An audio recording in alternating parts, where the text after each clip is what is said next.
everyone, this is Randy Younger, and thank you for joining me today on Producer's Corner. I recently got asked by a subscriber what they would need to do to have a high quality but basic home studio. And so I got to thinking about doing that, but I want to make it a little bit broader. What can we do in home studios? Can home studios be considered professional studios or not? And if so, how do we go about doing that? What is the discriminating factor between a home studio and a professional studio? So I'm going to talk about that a little bit today, what is going to be required to be able to do those kinds of things, talk to you a little bit about my own experience in these things, and see if I can't unpack some of it for you. So the first thing is, can a home studio be considered a professional studio? Up here I have three pictures for you. On the upper right I have a picture of my studio, which is in a home. Is it a professional studio? It actually is a professional studio, and I'll tell you why in just a minute. Down below we have a good friend of mine's studio, Brady Blade Studios in Shreveport, Louisiana. And then in the middle left here, in the center screen, we have what is called a Porta Studio by Tascam, the Tascam 144 Porta Studio. Now, what's the difference between these studios? There's a lot of difference between them, but what is the objective of all of them? The objective of all of them is to produce professional sounding music. Now, I'll say that the one in the center, the Tascam, is a little bit different in the sense that it was never really intended to be a professional studio or recording machine necessarily. However, Bruce Springsteen did record the album Nebraska on the Tascam 144 Porta Studio and sold it. And so in that sense, it was used in a professional recording. So if we look at the dictionary definition of professional, one is relating to or connected with a profession. Two, of a person engaged in a specified activity as one's main paid occupation rather than as a pastime. And then, of course, a person engaged in a qualified in a profession. So really, a professional studio is a studio that you could make a living using to produce music that you can make for sale. If I would contend that if you're making music for sale at all and having any sales and you're doing it in your studio, whatever that is, if it's in your home or in a, what do you call them? A rental space, a storage unit.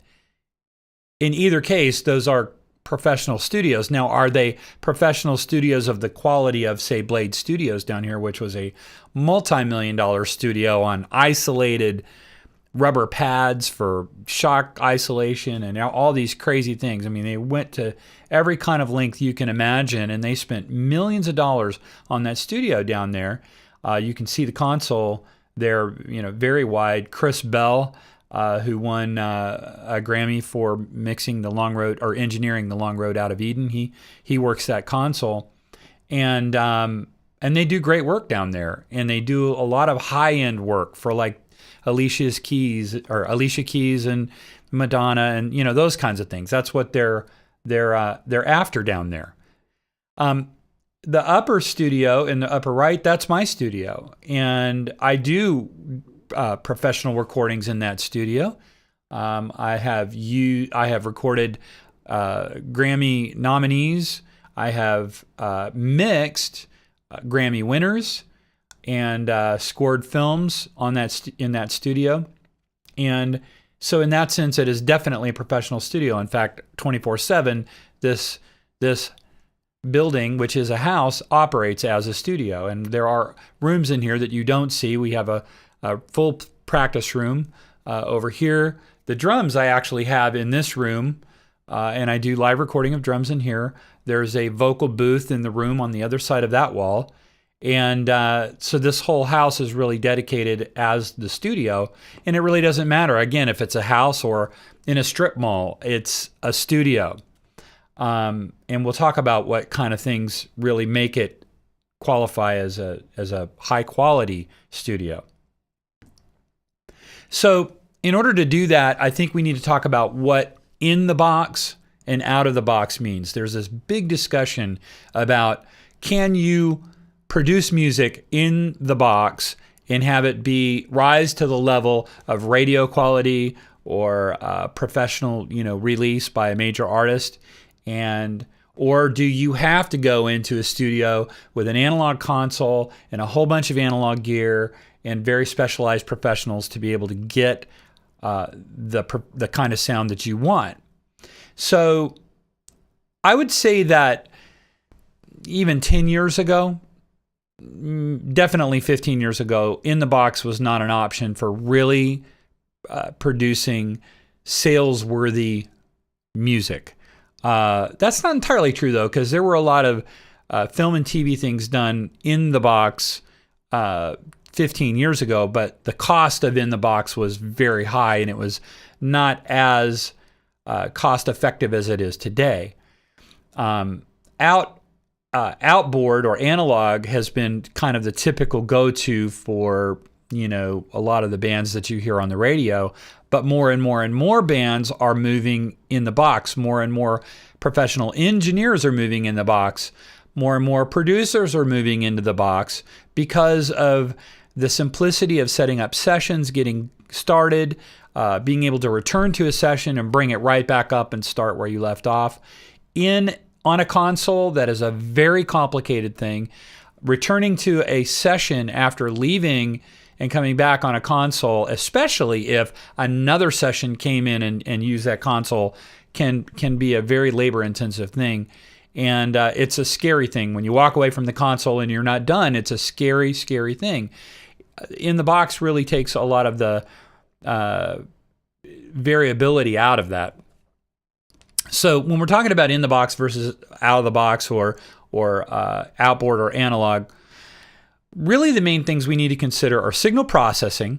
Okay, I'm going to bring my mouse up here. Signal processing in the box means that all of the signal processing, whether it's compression, effects, equalization, you name it, all of that is done in software inside the computer. Everything is done once the signal is recorded, whether it's a vocal or a guitar or even MIDI information that was converted to audio inside your digital analog workstation or your DAW. Everything that is operating on that signal is done fully inside the box with the software, and there's nothing else outside that's required in order to get the final product. In the box is considerably less expensive today than outboard, and it has just been falling exponentially over the years, and it's really available for everybody. And I'm going to talk about cost and setup in just a minute. It definitely simplifies the setups and workflow, and but there is one downside. Although the downside gap is narrowing and narrowing over between in the box and analog, and that is it is difficult to reproduce some of the sweetness and characteristics that you get from analog gear. Some of those sort of indistinguishable esoteric things that happen when you're listening or when you're mixing on an analog board in an analog environment are difficult to really model and reproduce fully in the digital world. But I will tell you this, it's a very diminishing returns thing these days because virtually every piece of major analog gear has been modeled for operating in the box and modeled to the point where they're virtually indistinguishable. And I have seen countless numbers of A/B comparison tests between a software compressor and the actual analog compressor, or a software EQ and the analog EQ, and they're indistinguishable. And it really comes down to a matter of subjective preference, because if you do a blind listen test and you can't tell the difference and you say, oh, I prefer this one or I prefer that one, and it comes up, oh, that's in the box, or it happens to come up up out of the box. It's such a fine line that we're trying to distinguish between that it's a difficult judgment to make. So I would say these days, a lot of pro producers, just because the cost, the mobility, the being able to set up a session anywhere that they, carry it on a thumb drive and bring it on their laptop and mix on the plane on the way home, that's a very advantageous thing. So I think a lot of people are moving more away from the old school analog studio, though there will be diehard people that will stay there until the day that they die. But that's the case. If we go over to the analog, we just talk about it a little bit. The sound quality is usually pleasing and very musical, but it is highly dependent on the actual signal chain that you're using. And so you may have a bad piece of gear in your signal chain. I mean, there's a lot that can go wrong that can never go wrong inside the box. The upkeep of the equipment is very important. And if it isn't kept very well, it doesn't matter what brand you have on it. If it's not kept well and it's noisy and your product at the end of the day is not going to sound great. And I don't care how much it costs. If it's broken or not working correctly, it causes you a problem. So a lot of those things are managed inside the box quite well. And I'll tell you right now, fewer and fewer studios are keeping their doors open to fund the expensive equipment. There is a studio, and I won't say their name, but they're up in Nashville, and I work there, and recorded Grammy-level artists there, and it's a great studio. I love that studio, but they have to do a whole bunch of other things, like bring luncheons in for businesses and let them do karaoke on their $1 million consoles and stuff. And it's heartbreaking to watch that happen. But that's what they have to do to keep the doors open. They have to do other things because these rooms aren't being booked anymore like they used to be, because now people are doing this at home. They're learning how to do it, and they're doing it for themselves. And some young people that are very creative and have a lot of ingenuity are creating whole new ideas and sounds in the digital domain that we could never do back in the old days on the analog consoles. Okay, so let's talk briefly about the gotta-haves. What are the gotta-haves? To go inside the box, you have to have a computer that's reasonably powerful with a lot of storage and with a fast microprocessor. I've done a lot of work in Linux, but I am not a fan of Linux or Unix for audio recording. Just don't go there. There's no value savings there, and they're just not supported. So I would say Windows or Mac. I'm Mac. I haven't always been Mac, but I really like the reliability and performance and stability of Mac, and so I'm there, and I'll probably remain there for decades to come. I would definitely not skimp on the processor. Definitely a Core i7 or an Intel Xeon or something of that magnitude, and the more cores, the better. Minimum, I would say, is getting a 4-core i7 machine.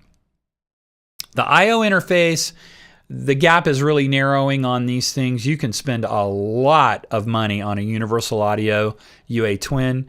There are, or anything Universal Audio is going to be expensive, and a lot of the pro studios that are moving out of the complete analog world are using things like the UA audio interface. However, I will tell you this, that Behringer has done some great work for their low-end, low-cost interfaces, and this Euphoria 2-channel USB audio interface is only like $59, but it's got Midas Class A preamps in it, and they are really top notch. They're very quiet, and for recording mic signals and things. I'm not using one, but I have a higher end Behringer stuff, and I've been real impressed with it. But that gap is very narrow now, so I would just say you can spend anywhere from $50 to many thousands of dollars on an audio interface. But unless you're going to be tracking lots and lots of simultaneous things like drums and a full live band, you really don't need too many channels. If you're going to do one channel at a time, like most home studios are going to do, you really only need one or two inputs. You really do need a good condenser microphone that's fairly flexible, that can handle a lot of various kinds of situations, whether it's miking a guitar acoustically, or a vocal, or a tambourine, or anything. So I really, really, really recommend this mic. The Audio-Technica AT4033 is a workhorse microphone. It's very inexpensive. If that's going to be your one mic, I would get it. If you're going to, spend a little bit more money on having a couple of different mics, I would get a large diaphragm condenser like an AT33, but I'd also get something maybe like a Shure SM7B, which is the Michael Jackson Thriller microphone, and they're only about $400. That's a great, creamy, smooth microphone that can handle a lot of input. But I will tell you, I would never use in a home studio of any kind where I'm trying to get quality like an SM57 or 58 on vocals. You need the detail and the clarity and the airiness and things that you can get from a good condenser microphone, and you're never going to get that with a performance microphone like an SM58, where it's really designed for high sound pressure levels, and it's really designed to work very, at a very close range. And it just, it's inexpensive, and you could, use it as a weapon, but it's just not what you need for a professional audio, vocal, and guitar, acoustic guitar sound, or any acoustic instrument sound. So I like the Audio-Technica AT4033. Next is the DAW, the DAW. This is really important. You need a DAW that is full-featured, and I'm sorry, but GarageBand isn't it, and Audacity isn't it. Audacity is free, and you can do a lot of neat things with it, but it is not really going to cut it when it comes to professional audio recording. So I think you really need to not go cheap here. This is going to be kind of between the computer and the DAW, that's kind of the framework foundation of your system. But it's got to have built-in effects, like EQ compression, limiting, pitch correction, things like that. Has to have handle a lot of tracks, MIDI and audio tracks. 256 would be a minimum. Mastering plugins preferred, because you may not get a mastering service or pay for mastering, and mastering can cost a lot of money. So having something that has at least a good limiter with some preset mastering settings on it would be good. Able to handle automation, which virtually every DAW now has. 64-bit operation to really make it perform well. And I recommend either Studio One, Pro Tools, Digital Performer, Cubase, Ableton, or Logic Pro. These are really kind of the mainstay of audio recording now. Digital Performer less so than some of the others, although I use it, but Digital Performer is really set up amazingly for scoring, and I personally don't think there's a better one for it, so I'm sticking with it. It's also very, very good in live performance, including running video and audio in your live performance. So I love DP. I'm not moving away from it. You have to have, if you're going to not require a lot of outside instrumentalists coming in, you're going to have virtual instrument libraries. And that is going to have your basic instruments like drums, bass, piano, organ, strings, wind, horns, percussion, all of these things that are going to fill out your track, because you're not always going to have these people. And if you're going to try to make a professional sound on a budget, you need some high quality, professionally sampled virtual instruments that you can make them do what you need them to do. I recommend Complete by Native Instruments. That's sort of the go-to for everyone for the basic, all the instruments you really need to be able to record. If you're going to really do some high-end scoring, then I would definitely recommend the East-West Composer Cloud. It's really, really top-notch, and I'll talk a little bit more about that in a minute. I'm going to talk about my setup. and then I'm going to kind of talk about the cost breakdown of it, and it will scare you a little bit, but then I'm going to ease your anxiety in just a minute. I'm not going to go into super amount of detail here, but you kind of see in the upper right sort of some of the hardware that I have in my setup. But I didn't, it was expensive. The heart of my system, which happens to be the same as the heart of Brady Blade's system in Shreveport, is the Mac Pro Tower. I'm using 8 cores with the Intel Xeon, 24 gig of RAM. You see the specs there. All in with the cinema display, it was about $7,000. Then my DAW, I'm using Digital Performer, $500. My I/O interface, I'm using a Sapphire Pro 40. That was about $800 new. I have a couple of mic preamps. I use a Focusrite VoiceMaster Pro Platinum. It was about $1,000 new. I also then bought an Art Pro Channel 2 for $300 and have been very pleased with it. Great on acoustic guitars for handling on the input. It has a great compressor, so you can compress before you go into the interface, and that keeps you from clipping. Let's see. I also used to use it on vocals, but I really stuck with the Voice Master Pro for a number of years, but now I don't use either of those. I use my Slate Digital virtual microphone system preamplifier for that. Microphones, again, Audio-Technica AT4033 is kind of a go-to, can do everything mic. I was about to drop a lot of money. Now, I've used all the high-end mics, all the Telefunken mics. I've used all the Neumann mics. I've used every mic that is every mic you could want to use.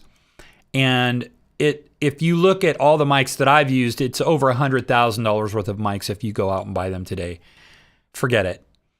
For my studio here, unless I'm tracking, up at Sound Kitchen or Blackbird or something like that, I'm going to use the Slate Digital VMS, which is $1,000, and it models all of the mics that I've used, and it does a very, very good job, and you can look at the shootouts online for that. It's really, really good. And then I have a lot of other microphones, random mics, Rode overhead mics, Shure Drum mic pack. So, all in on mics, I've got a few $1,000s in on mics, but nothing ridiculous, certainly not $100,000.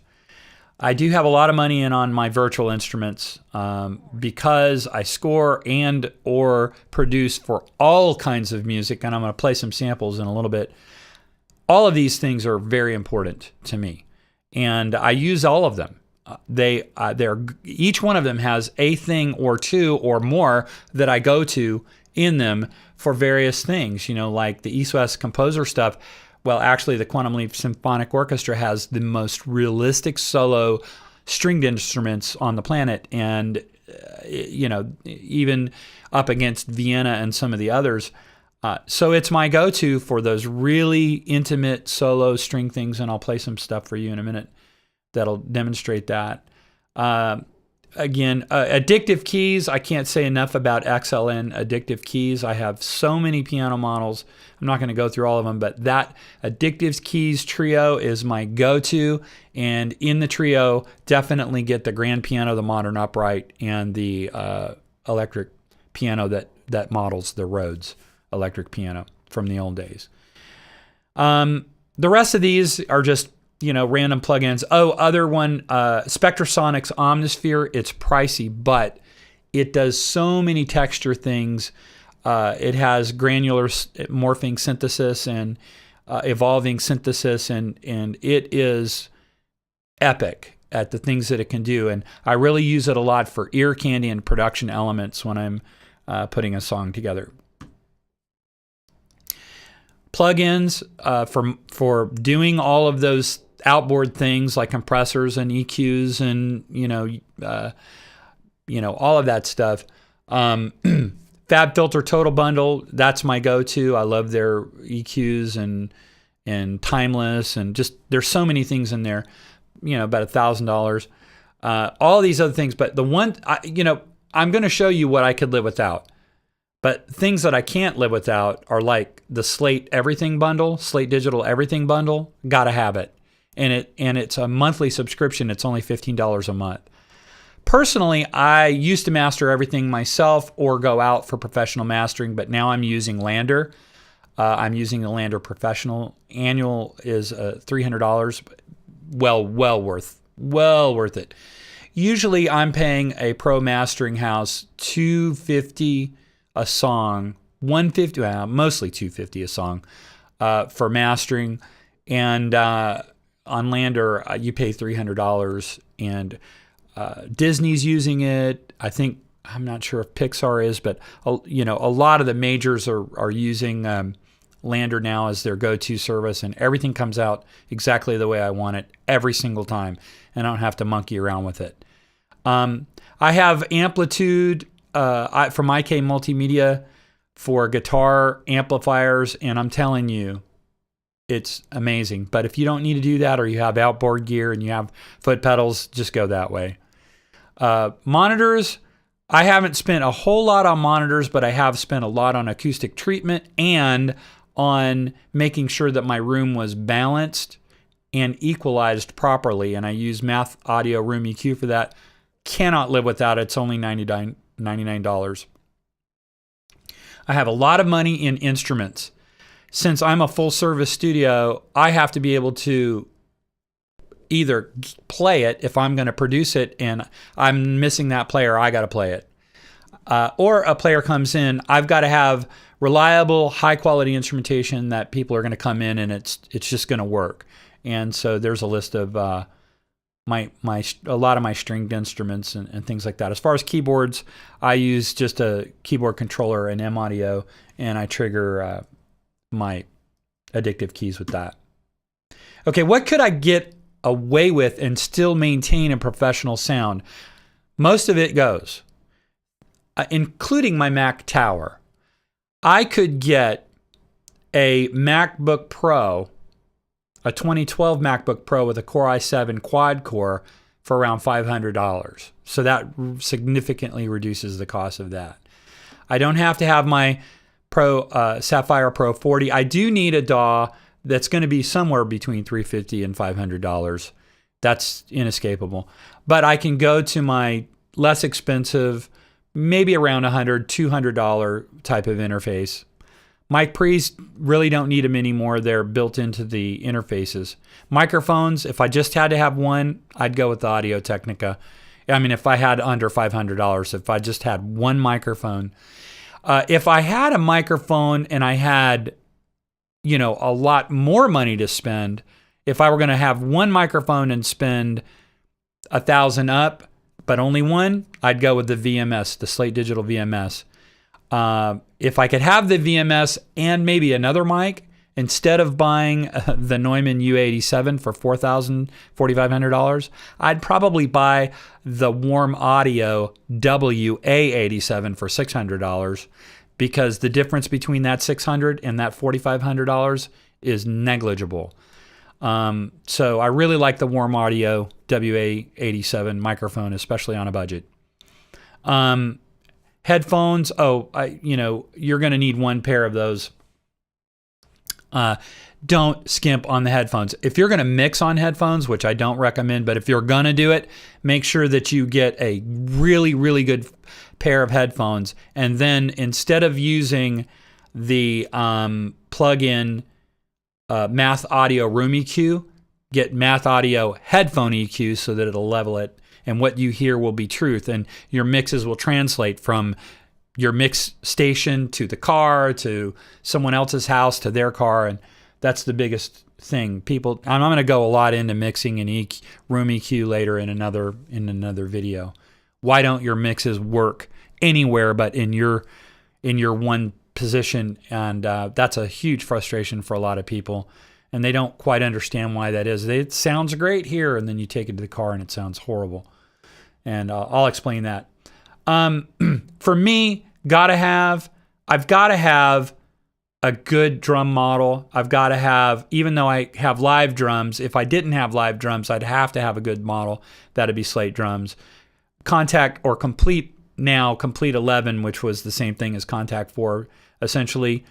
And if I wasn't going to spend the money, which is really only $300 on Addictive Keys Trio, I would spend it on Alicia's keys for $99. Really good Yamaha C3 studio piano, hers, that actually sampled Alicia Keys's piano. And it was my go-to for a couple of years, but now it's going to be Addictive Keys. Okay, so you got to have, let's see, did I? Okay, I think I went through all this stuff. Whether or not you have instruments, you probably already have instruments, so we can actually subtract a lot of these costs out. So if we went back to what mine cost as it sits, it's probably a lot more than this, but the best that I can recollect, it was around $38,000 or $40,000 for just this setup. If we look at what I could get away with, honestly, it'd be around almost 1/10 of that at $4,700. And if I didn't include the guitars and the lander fee, about $3,000. So I'm going to show you what, if you started today, right now, and you went out to buy a recording setup, and I don't mean buying something from a Guitar Center that they say this is your be-all, end-all recording thing for $1,000, because I'm talking about really being able to deliver a professional, quiet, high-quality recording.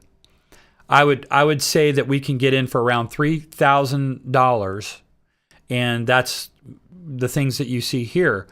That is if you buy Studio One. It'll be a little bit more for Digital Performer, but I would say if you're trying to save money, all the DAWs are around $500, except Studio One, which is $350.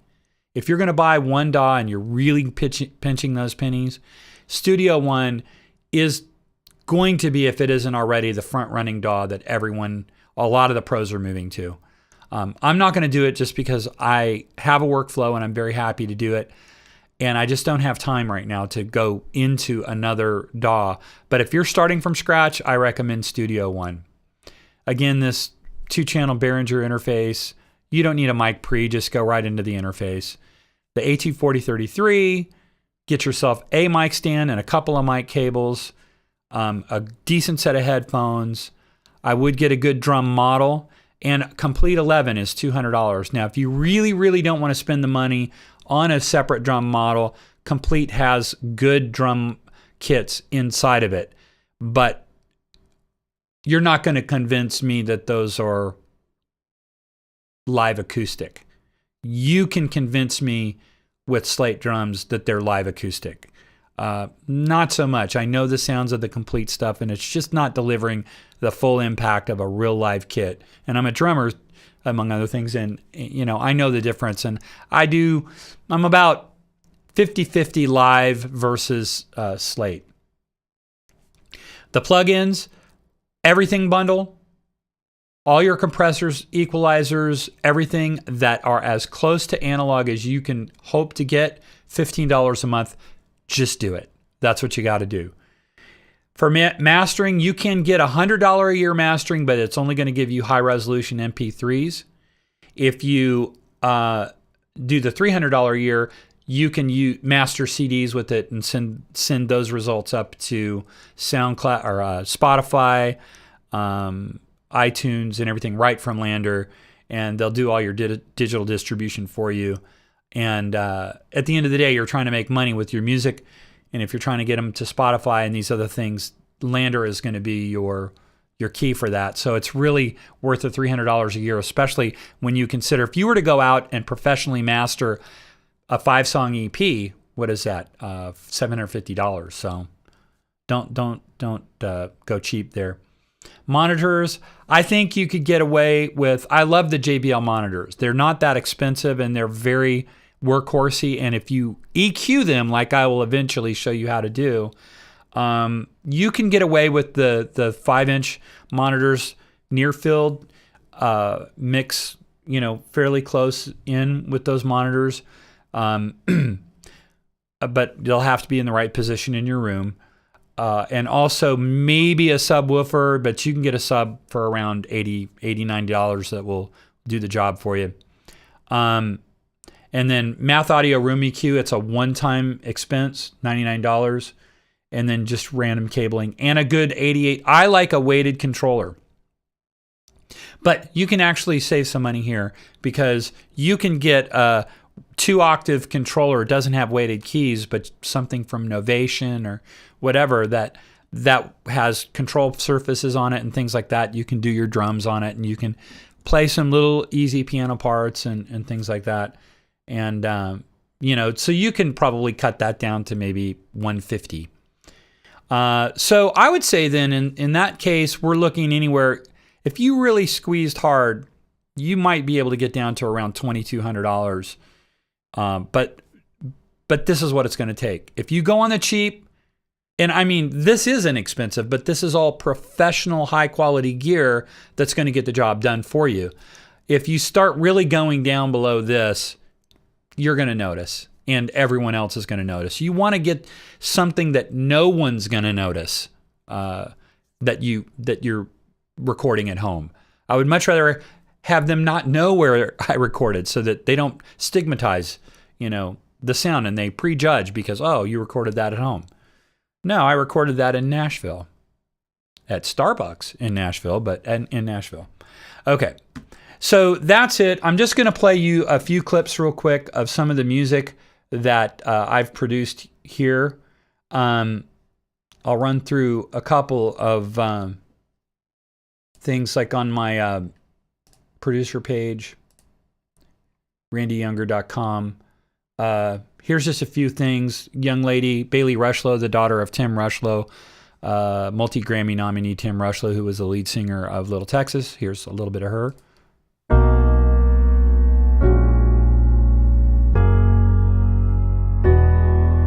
Before a word is ever spoken, you know what I'm gonna say.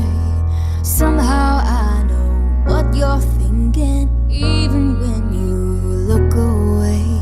We're just travelers on a journey, impossible to separate. Time will never show us mercy. Here today, tomorrow gone, but it don't matter what we face down the winding road we're on. Okay, that's enough. That piano was not Addictive Keys. It was Alicia's keys, but I did a lot of processing on it. This is Michelle Pillar, 3-time Grammy nominee. Alan Shamblin, who wrote The House That Built Me for Miranda Lambert, wrote this song, along with Mike Reed. And they both together also wrote for Bonnie Raitt, I Can't Make You Love Me. She's a Christian artist. I co-produced her album with Joe Ciccarelli, who won Producer of the Year for Alanis Morissette and Jason Mraz about 5 years ago. And here's some of that. You are my... Well, this is Michelle. This is the album that Joe and I co-produced. When I go blind, and when a voice of doubt is all I hear, and I'm losing faith, I'm losing nerve, convinced you're more than I deserve. You untangle me from the trouble in my mind, from the wounds and fears that bind me. That project was really fun. We had James Taylor's backup singers on a lot of the songs, and that was really, really something special. This is a young artist that I discovered a couple years ago. You might as well give up now, babe. If I have to wait forever, ever and a day, no, I don't care.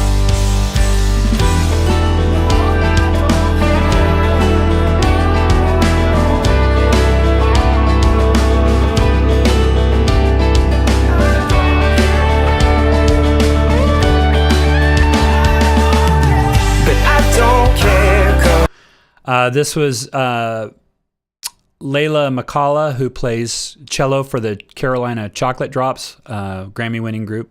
Up and sell my heart of gold and head north with the dough.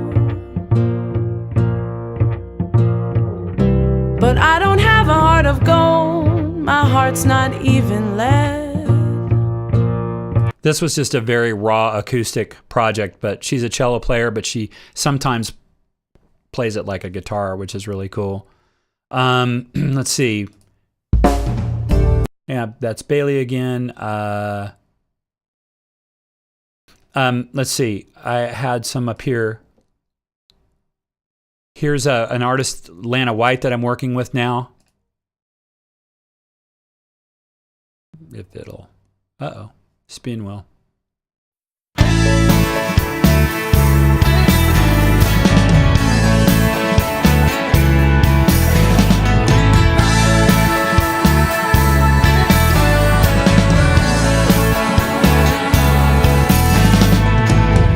Anything you want, you can ask of me. Ooh, I'd walk across the burning sand. Oh, Here's a little more of Lana.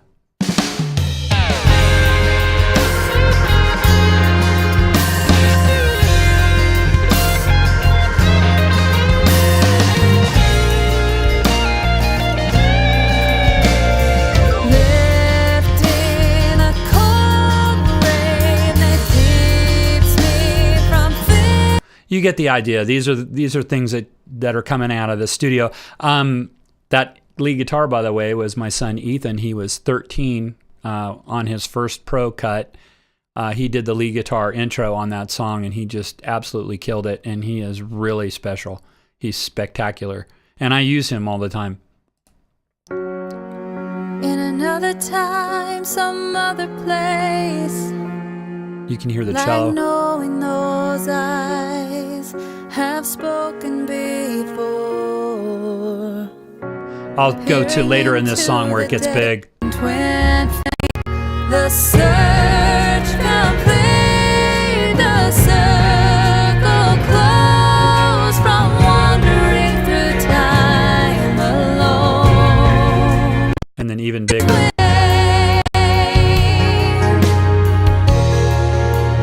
One twin flame, the search complete, the circle closes from wandering through time alone. I could go through a lot more. The last thing I'll do is just play a little bit of like a movie trailer that I did. And that was also done here.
Okay, well, that's it for today.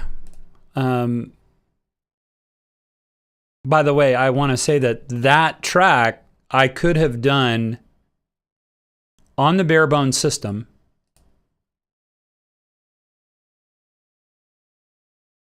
if I added the $50 a month Composer Cloud. If I had the East-West Quantum Leap Composer Cloud for $50 a month, I could have done on this system that you're seeing here on the screen. I could have done that track. No problems. So that should give you an idea of the breadth and width and depth of all that you can do when you spend a little bit of money. Now, we haven't talked about acoustic treatment or mixing or setting up how to mix or any of that stuff, but this is what you need to get started. Okay? Thanks, guys.